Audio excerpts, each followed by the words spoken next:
አብ ወወልድ ወመንፈስ ቅዱስ አሃዱ አምላክ አሜን። ብዙ መንገር ብዙ ማብራራት የሚያስፈልግ መስሎ አይሰማኝም። በሃይማኖት በምግባር እግዚአብሔር ያጽናን። ካልሞትክ ሕያው አትሆንም። ለአጭር ደቂቃ የምንማርበት የትምህርታችን ርዕስ ነው። ካልሞትክ ሕያው አትሆንም ወይም ካልሞትክ አትነሳም። በዚህ ሐሳብ ጥቂት ደቂቃዎች እንመካከራለን። አንደኛ ቆሮንቶስ መልእክት ምዕራፍ 15 ቁጥር 36 ካልሞት ሕያው አትሆንም። ቅዱስ ጳውሎስ ስለ ትንሣኤ ሙታን ባስረዳበት ምንባቡ ነው፣ መልእክቱ ነው ይሄንን ያለው። አንተ ሰነፍ የቆሮንቶስ ገበሬ፣ አንተ የምትዘራው ስንዴ ካልሞተ ሕያው ይሆናል እንዴ ነው ያለው። ከዚህ ሐሳብ ላይ ነው እኔ ወስጄ ካልሞትክ ሕያው አትሆንም የሚል ርዕስ ያወጣሁት። የተወደዳችሁ ክርስቲያኖች፣ እግዚአብሔር እያንዳንዱን ነገር ለጥቅማችን እንኳን ሳይቀር ይቀይረዋል። ታስታውሳላችሁ፣ የአዳምን በበደል የሔዋንን መበደል እንዴት አድርጎ ለጥቅማችን እንደቀየረው ታስታውሳላችሁ።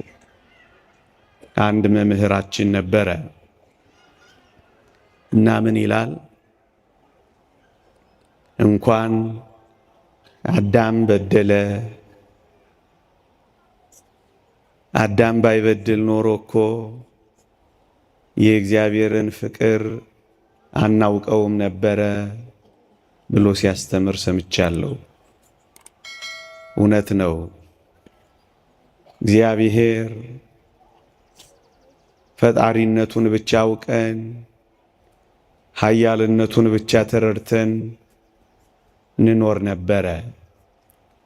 በአዳም በደል ምክንያት ግን ይህንን እንኳን ሳይቀር ለእኔና ለእናንተ ያለውን ፍቅር ለመግለጫ አደረገው እግዚአብሔር።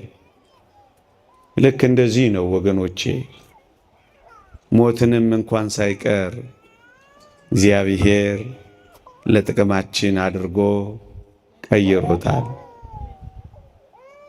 ወዳጆቼ፣ በተለይ ክርስቲያኖች አሁን በዚህ በአዲስ ኪዳን ዘመን የምንሞተው ለምንድን ነው ካላችሁኝ፣ አሁን ያለውን ቃል እደግምላችኋለሁ። ካልሞትን ሕያው ስለማንሆን ነው። ለምንድን ነው እንድንሞት እግዚአብሔር የፈቀደው ካላችሁኝ፣ ሕያው ሆነን ለዘላለም እንድንኖር ነው። ለዚህ ነው ካልሞትክ እኮ ሕያው አትሆንም የሚለን። ክርስቲያኖች፣ እንደዚህ ነው ልንረዳው የሚገባው። ስንዴ ሲፈርስ፣ ስንዴ ሲበሰብስ፣ ስንዴ ከአፈር ሲለወስ፣ ስንዴ የጠፋ ሲመስል እውነት እንደዛ እንደማንረዳ እናውቃለን። ሊጠፋ አይደለም፣ እንደፈረሰ ሊቀር አይደለም፣ እንደበሰበሰ ሊቀር አይደለም። ለምንድን ነው ስንዴ የሚፈርሰው ካላችሁ ፍሬ ሊያፈራ ነዋ። መልሱ ይሄ ነው። ታዲያ እኔና እናንተ እግዚአብሔር እንድንሞት የፈቀደው ለምንድን ነው ካላችሁኝ ሕያው እንድንሆን ነው። ካልሞትን ሕያው ስለማንሆን ነው። ካልሞትን ስለማንነሳ ነው። እስኪ አንድ ጥያቄ ልጠይቃችሁ፣ ቀላል ቢመስልም ለዘላለም ተነስታችሁ ከሙታን ከክርስቶስ ጋር መኖር የምትፈልጉ እስኪ እጃችሁን አውጡልኝ ከሰማችሁኝ። ፀሐዩ እንዳትሰሙኝ ካላረጋችሁ በቀር እግዚአብሔር ይስጣችሁ፣ አውርዱ። እየሰማችሁኝ ነው ማለት ነው። ለመነሳት የምትፈልጉ በእርግጠኝነት ሁላችሁም ናችሁ። አሁን ደግሞ አከታትዬ ሌላ ጥያቄ ልጨምርላችሁ።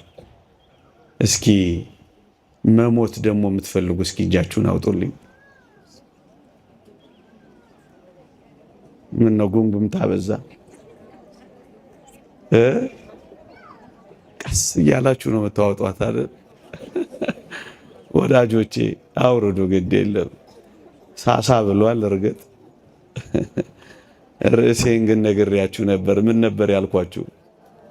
ካልሞት ሕያው አትሆን። አንዳንዶቻችሁ በጣም ብልጦች ናችሁ።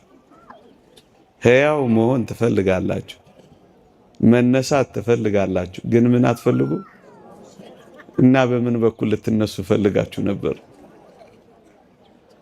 እንዲህ አይነት ብልጥነት አሁን እዚህ ያስፈልጋል? ወገኖቼ በሐዲስ ኪዳን ነገሩ እንደዚህ ነው። የምንሞተው ምን እንድንሆን ነው? ሕያው ሆነን ለዘላለም ለመነሳት። ገብቷችኋል አይደል? አሁን ሰው ሲሞት ሊኖር እንደሆነ ታስባላችሁ? እስኪ በጣም ወዳጆቻችሁን የቀበራችሁ፣ በጣም ውዶቻችሁን በሞት የሸኛችሁ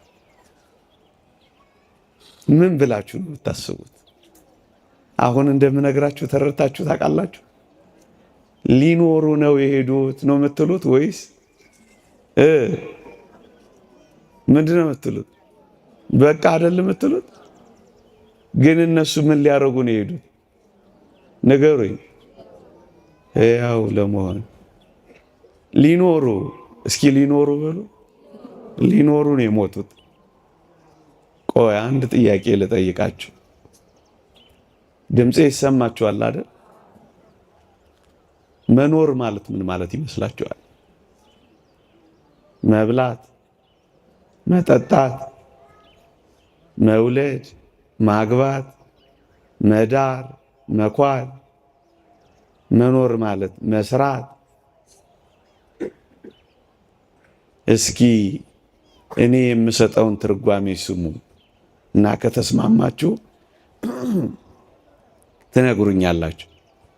መኖር ማለት ለመሞት መኖር ማለት ነው። ልድገመው፣ እየሰማችሁኝ ነው? ቆይ መኖር ማለት ለመሞት መኖር ማለት ነው። ይስማማችኋል? ባይስማማችሁ እሱ ነው እኮ ይሄ ነው። ቆይ ጥያቄው ቀለል እንዲል አድርገው። ኖረን ኖረን ኖረን ኖረን አግብተን ወልደን ሰርተን ድረን ኩለን ምን እንሆናለን? ስለዚህ የምንኖረው ምን ለመሆን ነው? ተስማምቷችኋል? ባይስማማችሁስ? ደግሞ ተስማምቶናል ይላሉ። እውነቱ ይሄ ነው አይደል? ነው አይደል? መኖር ማለት አሁን አዲስ ትርጉም ሰጥቻችኋለሁ። የምንኖረው ምን ለመሆን ነው? ተስማምቷችኋል አይደል? ስለዚህ መሞት ማለትስ ምን ማለት ይመስላችኋል? መኖር ማለት ለመሞት መኖር ከሆነ መሞት ማለትስ ያው ለመኖር በሉት እስኪ። ለመኖር አሁን የምንሞተው ለምንድን ነው? እስኪ ይሄ የገባችሁ ሰዎች እስኪ እጃችሁን አውጡ። ለመኖር ነው የምሞተው የምትሉ ማለት ነው። የምሞተው ሕያው ለመሆን ነው የምትሉ አልገባቸውም አንዳንዶች ማለት ነው። ፀሐዩ ነው። እኔም ግፈኛ ነኝ በዚህ ፀሐይ እጅ አውጡ እጅ አውርዱ እያልኩ። ስለዚህ ካልሞትክ ምን አትልም? ካልሞትን ምን አንሆንም? ለዚህ ነው እግዚአብሔር እንድንሞት ምን ያረው የፈቀደው። ስንዴ ሲፈርስ ሲበሰብስ ፍሬ ሊያፈራ እንደሆነው ሁሉ እኛም እንደዚሁ ነው የምንሞተው ለዘላለም ሕያው ሆነን ለመኖር ነው። ሊቁ ቅዱስ ዮሐንስ አፈወርቅ ይህን በተመለከተ ምን ብለዋል? አሁን በሐዲስ ኪዳን የምንሞተው የሚበልጠውን ትንሣኤ ለማግኘት ነው ይላል። እየሰማችሁኝ ነው? እናንተ ግን አንዳንዴ በዚህ በሙሾ በአርጋጅ በአልቃሽ ስታስለቅሱ ግን ትንሽ ችግር እየፈጠራችሁ ነው። ሸሸ፣ ተበላሸ፣ ምንትስ ቅብጥርስ ትላላችሁ ነው አደለ? ነው ግን እናንተ የምትሉት እንደሱ ነው። እኛ በሐዲስ ኪዳን የምንሞተው የሚበልጠውን ትንሣኤ እንድናገኝ ነው። እየሰማችሁኝ ነው? የሚበልጠውን ትንሣኤ ተነስተን ለመኖር ነው የምንሞተው። አሁን የሚሞቱት ሊነሱ ነው። ምን ሊያረጉ ነው? ሊነሱ ነው። ክርስቶስ እንደተነሳ ሊነሱ ነው። ሁለተኛ የተወደዳችሁ ክርስቲያኖች እግዚአብሔር እንድንሞት ለምን የፈቀደ ይመስላችኋል? ወገኖቼ ካልሞትን ሕያው ስለምን ሆን ብቻ አይደለም። እስኪ ጥያቄ ልጠይቃችሁ። ከክርስቶስ ጋር ለዘላለም መኖር የምትፈልጉ እስኪ እጃችሁን አውጡልኝ። አንዳንዶቻችሁ እግዚአብሔር ይስጣችሁ ሁለት እጃችሁን ሁሉ ነው ያወጣችሁት። እግር ቢፈቀር ኖሮ አንዳንዶች እግርም ይወጡ አይፈቀድም እንጂ ለዛሬ እግዚአብሔር ይስጥልኝ አውርዱ። ከክርስቶስ ጋር መኖር እንፈልጋለን አይደል? ክርስቲያኖች አይደለን? ከክርስቶስ ጋር ለመኖር በምን በኩል ነው ምን ሄደው? በምን በኩል ምን ሄድ ይመስላችኋል? እስኪ እሺ ሌላ ጥያቄ ልጠይቃችሁ። በዚህች ምሽት ብትሞቱ ይሻላችኋል? በዚህች ምሽት የአሜሪካ ቪዛ ባስመጣላችሁ? እሺ ጥያቄውን ልቀይረው። ሁላችሁም አጉተመተማችሁ። ትልልቅ ሰዎች ስላላችሁ እኮ ነው ይህን ርዕስ የመረጥኩት ለዚህ ማለዳ። ማታ ቢሆን ይህን ርዕስ አላነሳም። ወጣቶቹ ገርፈው ነው የሚያባርሩኝ። እናንተ ስለምትታገሱኝ ነው።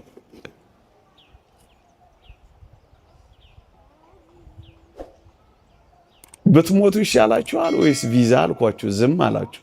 ጥያቄውን እስኪ ልቀይረው። በዚህች ምሽት ወደ ክርስቶስ ብትሄዱ ይሻላችኋል? በዚህች ምሽት ወደ ትራምፕ?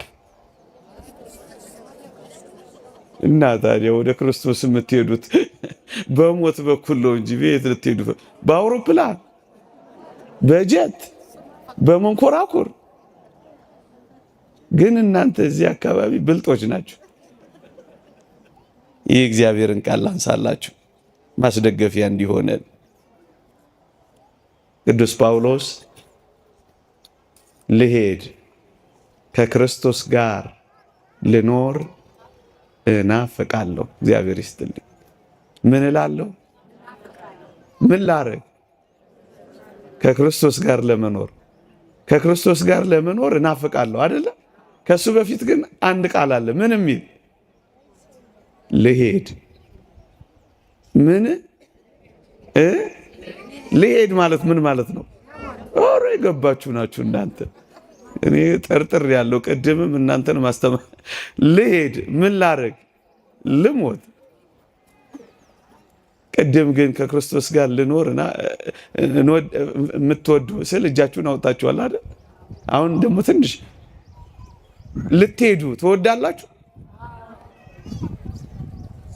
ሰውዬ ግፈኛ ነው እንዳትሉኝ። ከክርስቶስ ጋር መኖር ከፈለግን ምንም መፈለግ አለብን? መሄድም መፈለግ አለብን አይደለም? እናፍቃለሁ እኮ ያለው ለዚህ ነው አይደለም? አይዟችሁ አትሄዱም፣ እንደው ትምህርቱን እንማር ብዬ ነው። ጥላችሁኝ እንዳትወጡ አንድ ወንዶቻችሁ። እዛ በቀኝ የተሰቀለውን ወንበዴ ጌታችን ምን ነበር ያለው መሰላችሁ? በቀኝ የተሰቀለው ወንበዴ አልነበረ? ምን ነበር ያለው መሰላችሁ? ጌታ ሆይ በመንግስት በመጣ ጊዜ አስበኝ አለው። የተወደደ መድኃኒታችን ምን አለው? ዛሬ ከኔ ጋር በገነት ትሆናለህ አለው። ወገኖቼ እዚህ ካሉ ሰዎች ጋር ከመኖር ከክርስቶስ ጋር መኖር ይበልጣል አይበልጥም? ለዚህ ነው ልሄድ ከክርስቶስ ጋር ልኖር እናፍቃለሁ ከሁሉ ይልቅ እጅግ የሚሻል ነውና ይላል። የሚሻል ነው ወገኖቼ። ሕያው ከሆነው አምላካችን ጋር የምንኖረው ግን በሞት በኩል ምን ስናረግ ነው? ስንሄድ። ስለዚህ አሁን የምንሞተው እግዚአብሔር እንድንሞት የፈቀደው ከክርስቶስ ጋር ከራሱ ጋር ለዘላለም ምን እንድናደርግ ነው? እንድንኖር ነው። እንድንኖር ነው። ይሄ ደስ ይላል ደስ አይልም? ከዚህ የበለጠ የክርስቲያን ተስፋ ምን አለ? እውነት ሐሰት? እውነት ነው። እውነት ነው። እውነት ነው። እንዳላደክማችሁ ፀሐይም ላይ እንዳላስቀምጣችሁ ነው። እናንተማ ጥላ ላይ ናችሁ። ኧረ ይላሉ እዚህ ቁጭ ብሎ ጥላ ላይ ምን አለባቸው? ለጨዋታ ነው። አይዟችሁ። ለምንድን ነው እግዚአብሔር እንድንሞትና ሞትን እንድንቀምስ እንድንፈርስ እንድንበሰብስ የፈለገው? ለምንድን ነው? እየነገርኳችሁ አይደል? ሶስተኛ ነጥብ ልንገራችሁ። እግዚአብሔር እንደገና ውብ አድርጎ ሊሰራን ነው። እጅግ ውብ አድርጎ። እስኪ አንድ ጥያቄ ልጠይቃችሁ። ዛሬ መቼም በጥያቄ አደረኳችሁ። አንዲት ሸክላ ሰሪ፣ አንዲት ገል የምትሰራ ባለሙያ ሸክላዋ ቢሰነጠቅ፣ ሸክላዋ ቢሸረፍባት ምን የምታደርግ ይመስላችኋል? ተሰነጠቀባት ወይ ተሸረፈባት ምን ታደርገዋለች? ትለስነዋለች? ትጠግነዋለች? ምን ነው የምታደርገው? አፍርሳ እንደ አዲስ ትሰራዋለች። ግን የምትሰራው ምን ለማድረግ ነው? የሚበልጥ የክብር ዕቃ አድርጋ ለመስራት ነው። እውነት ሐሰት? እግዚአብሔርም ልክ እንደዚህ ነው ያደረገው። እየሰማችሁኝ ነው? አንዳንዶች ይህን ሐሳብ እያነሱ እግዚአብሔርን እኮ ስለሚተቹትና ስለሚያሙት እኮ ነው። አንዲት የገል የሸክላ ሰሪ ባለሙያ እንኳን ቢሰነጠቅባት አፍርሳ አብኩታ አለስልሳ እንደገና ተኩሳ እንደገና አስጊጣ ውብ አድርጋ እንደምትሰራ እግዚአብሔር በሞት በኩል እንድንፈርስ፣ በሞት በኩል እንድንበሰብስ፣ በሞት በኩል የሌለን እስኪመስል ድረስ እንደዚያ እንድንሆን የፈቀደው ተወደዳችሁ ክርስቲያኖች ውብ አድርጎ ሊሰራን፣ እንደገና ሊሰራን፣ እንደገና ሊያስጌጠን፣ እንደገና ሊያከብረን ነው። አንድ የእግዚአብሔር ቃል ላንሳላችሁ። ቅዱስ ጳውሎስ እንዲህ ይላል፣ በውርደት እንዘራለን፣ በክብር እንነሳለን። በድካም እንዘራለን፣ በኃይል እንነሳለን። በመበስበስ እንዘራለን፣ ባለመበስበስ እንነሳለን። ታዲያ ይሄ ጥቅም ነው? ጥቅም አይደለም። ደካሞች ብርቶች ሆነን እንወጣለን። ይሄ የሚበሰብሰው ስጋችን የማይበሰብሰውን ዓለም ሊወርስ ስለማይችል የማይበሰብስ ሆኖ ይወጣል። ስንዴ ሲያፈራ እንዴት ውብ እንደሆነ ሰሞኑን ወጣ በሉና ወደ መንገድ ተመልከቱ። ከዚያ በላይ ውብ ሊያደርገን ነው እግዚአብሔር እንድንሞት የሚፈቅደው። የክብር ዕቃዎች ክብሩን እንደ መስታወት እያብለጨለጭን የምናሳይ መልኮቹ እንድንሆን ነው እንድንሞት የሚፈቅደው።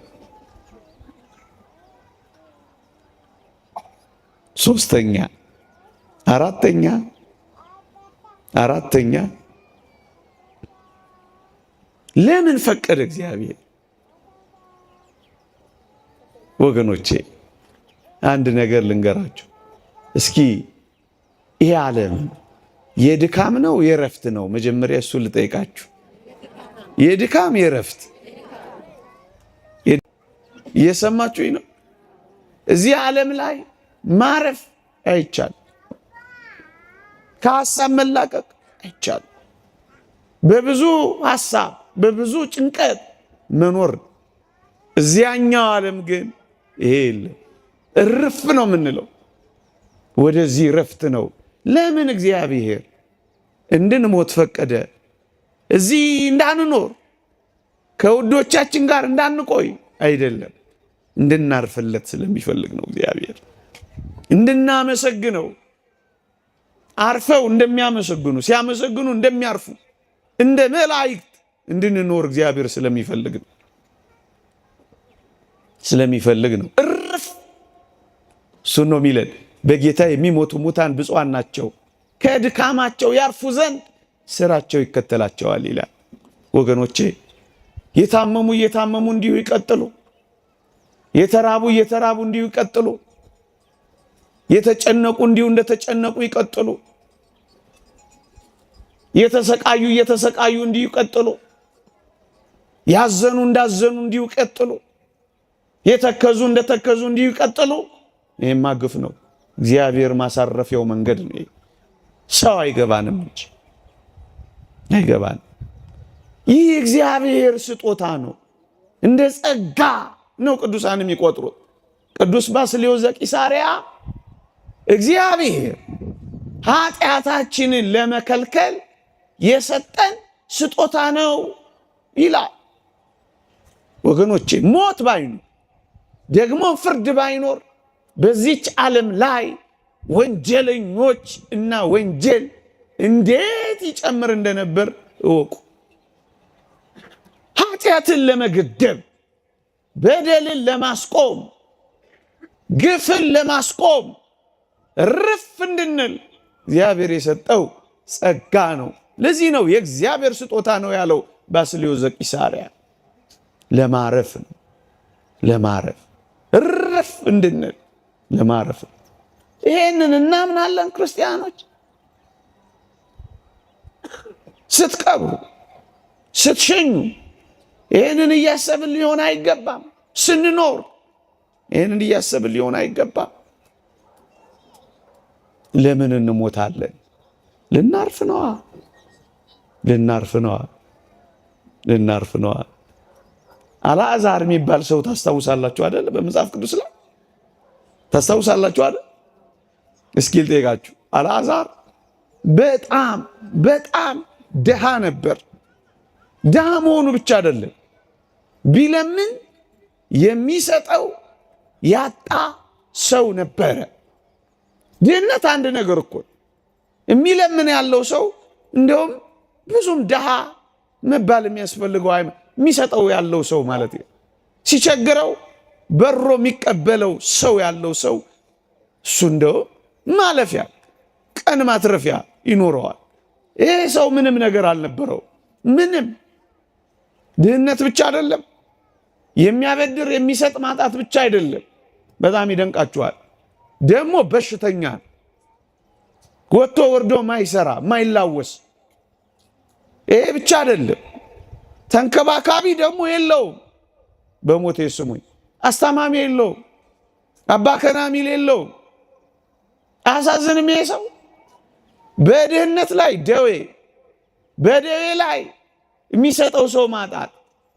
ይሄ ብቻ አይደለም፣ ተንከባካቢ አልባነት ምን ያክል የተተወ ሰው እንደሆነ አስቡት። ይሄ ብቻ አይደለም፣ ቁስሉን የሚያባረርበት ተባዮች ሲያርፉ ገለል የሚያደርግበት አቅም እንኳን ያጣ ሰው ነበር። ይሄ ብቻ አይደለም፣ ውሾች እየመጡ ቁስሉን ይልሱለት ነበር ይላል። ውሾችን ማባረር አይደለም ሲልሱለት ደስ የሚሰኝ ሰው ሆኖ ነበር። ጥያቄ ልጠይቃችሁ ነው። አልዓዛርም ሞተ፣ መላእክትም ወደ አብርሃም እቅፍ ወሰዱት ይላል። ባለጸጋው ሞተ፣ ተቀበረ ይላል። ባለጸጋው በጣም እየተመቸው ዕለት ዕለት በድሎት ነው የኖረው። ሲያበቃ ታሪካቸው ምን ይላል መሰላችሁ? አልዓዛርም ሞተ፣ መላእክትም ወደ አብርሃም እቅፍ ወሰዱት ይልና ባለጸጋው ሞተ፣ ተቀበረ ይላል። አሁን ጥያቄ ልጠይቃችሁ ነው። እናንተ እንደ አልዓዛር መሆን ይሻላችኋል? እንደ ባለጸጋው? ምን አላችሁኝ? እያሰባችሁ ነገሩኝ። ምን አላችሁኝ? አልዓዛር እኮ ድሃ ነበረ። ድሃ መሆን ይሻላችኋል? ድምጻችሁ ሳሳሳ እንደ አልዓዛር ወይስ እንደ ባለጸጋው ነው? ጎበዞች ናችሁ። ለምን?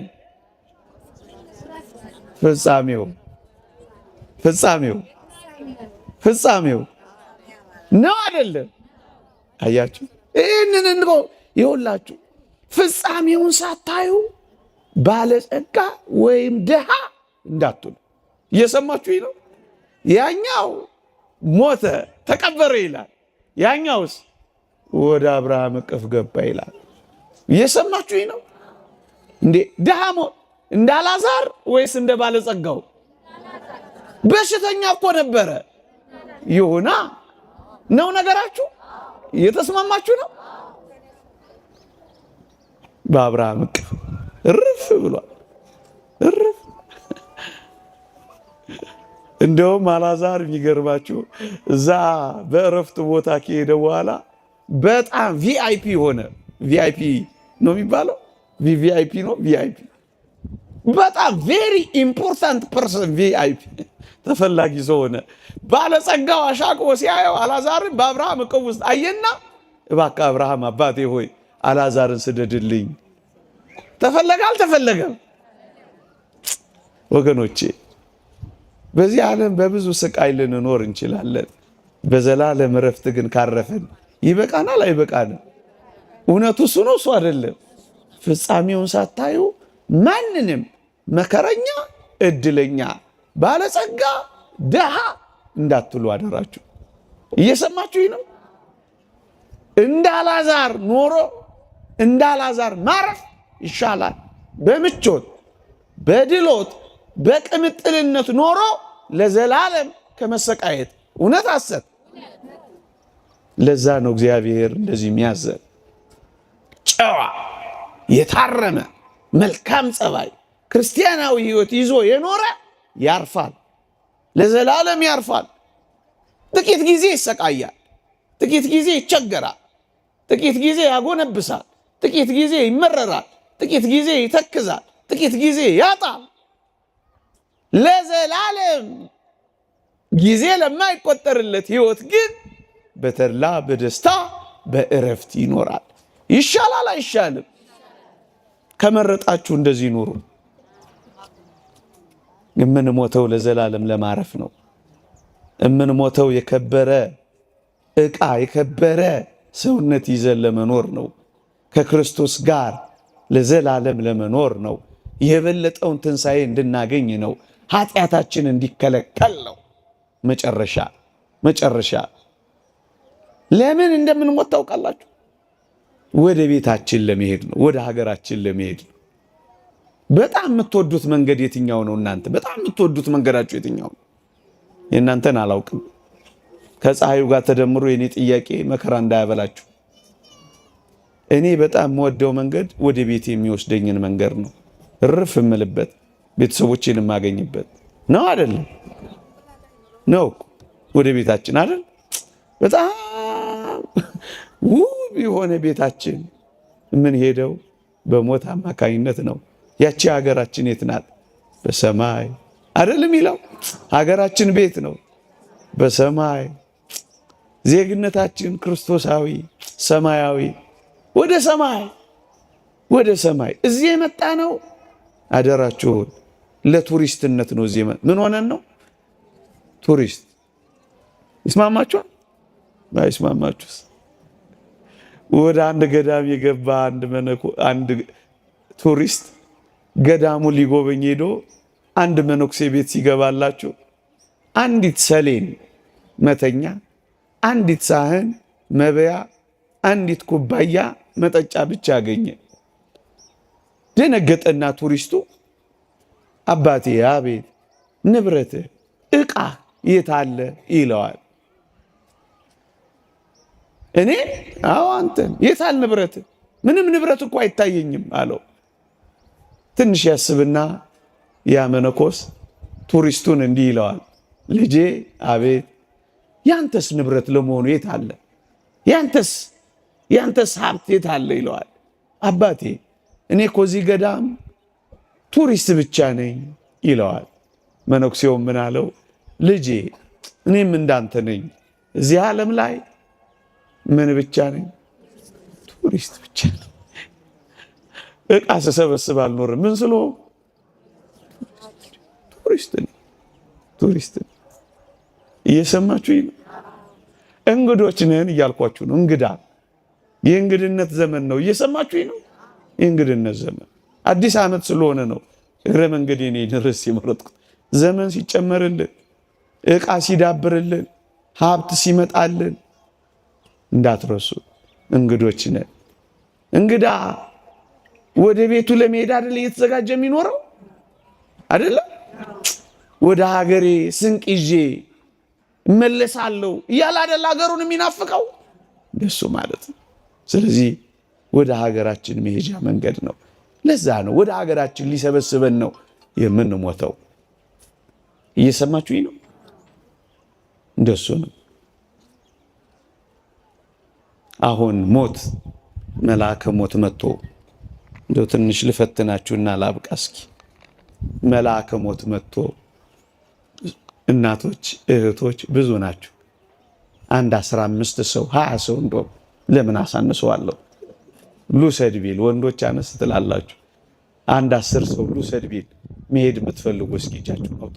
እዚህ ተጋብዞ መምህር ጋብዘውት ይቅር በሉኝ ጋብዘውት እኔ ሳሎን ያልኳችሁ ተጋብዞ መጥቶ መሄድ የምትፈልጉ ስብከቴ ምንም ፍሬ አላፈራም። በቃ እሰይ ከዋላሉ አልሰማችሁኝም ማለት ነው ወይስ አላመናችሁኝም ነው? ትንሽ መቆየት ፈልጋችሁ ነው? እግዚአብሔር በነገር ሁሉ ማስተዋልን ይስጣል። ዛሬ አይደለም ግድ የለም ለሁል ጊዜ ግን ይሄን አስቡት እሺ። እንደምትሞቱ ሆናችሁ ኑሩ። እየሰማችሁኝ ነው? እንደምትሞቱ ሆናችሁ ኑሩ። እንደምትኖሩ ሆናችሁ ስሩ። ደግሞ ቤት ገብታችሁ ነገር ዓለሙን እንዳትተውት። ሰምታችሁኛ? እንደምትኖሩ ሆናችሁ ምን በሉ? ስሩ። እንደምትሞቱ ሆናችሁ ምን በሉ? ኑሩ። ናደራችሁን ክርስቲያን በጣም ክርስቲያን የሚሆነው አሁን በተነጋገርነው ሐሳብ ላይ ድል አድራጊ ሲሆን ነው። ሞትን ሲንቅ ነው። ሰማዕታት ሞትን ንቀዋል። መነኮሳት ሞትን ንቀዋል። መናንያን ሞትን ንቀዋል። ቅዱሳን ሞትን ንቀዋል። ለዛ ነው ጨዋ የሆኑት። ለዛ ነው የታረመ ጸባይ የያዙት። ለዛ ነው ክርስቶስን የተከተሉት። የክርስትና ትልቁ ኃይሏ አሁን ያልኳችሁን ነገር በመናቅ ይልቁንም ደስ በመሰኘት ነው። እየሰማችሁኝ ነው? ባልና ሚስት ናቸው አሉ። በጣም ይዋደዳሉ። እጅግ በጣም ትንሽ ሲለው እኔ ታነቅ ትላለች። ሲያደናቅፋት እኔ ልደፋ ባይ ነው። ፍቅራቸው የትየለሌ ነው። አንድ ጎረቤት ይህን ፍቅራቸውን ሲያይ ከርሞ ግን የምራቸውን ነው እውነታቸውን ነው የሚዋደዱት ብሎ አንድ ቀን ቼክ ማድረግ ፈለገ። አያድርስባችሁ እንዲህ አይነት ጎረቤት። ጥቁር በጥቁር ለብሶ የተመዘዘ ሰይፍ ይዞ አንድ ቀን በራቸውን በኃይል አንኳኳው። በኃይል ሲንኳኳ እዚህ አዲስ አበባ ነው ታሪኩ የተፈጸመው። በር በኃይል ከተንኳኳ ወይ ቀበሌ ነው ወይ ደንቦች ናቸው መቼም እኛ ሀገር። ሴትዮዋ በራ ወጣ ክፍት ስታደርግ ጥቁር በጥቁር የለበሰ የተመዘዘ ሰይፍ የያዘ ሰው ቆሟል። ደነገጠች። ማን አለችው? እኔ ሞት ነኝ። እና ምን ልታረግ እዚህ መጣ አለችው። አይሞቱማ እንዴት ይሞታሉ? የሚሞተው የታመመ ሰው አይደለ? በእኛ ቤት አልጋ ያዘ ሰው። እኛ እኮ ምስኪኖች ነን። ውሻ እንኳን ሲጮህ እዛ መንደር ውስጥ አይ አቶ ገሌ ዛሬ ሊሞቱ ነው። ቤት መዳቢዎች፣ ሟች ቆጣሪዎች። አሁን አንድ ምስኪን ዘፋኝ እኔ ትዝ ይለኛል፣ ማዲንጎ የሚባል አሁንም ይሞት ይመስላል እሱ። ደግሞ እናንተ እንደዚህ እንዳታረጉና እንዳጽፉ ነግሬያለሁ።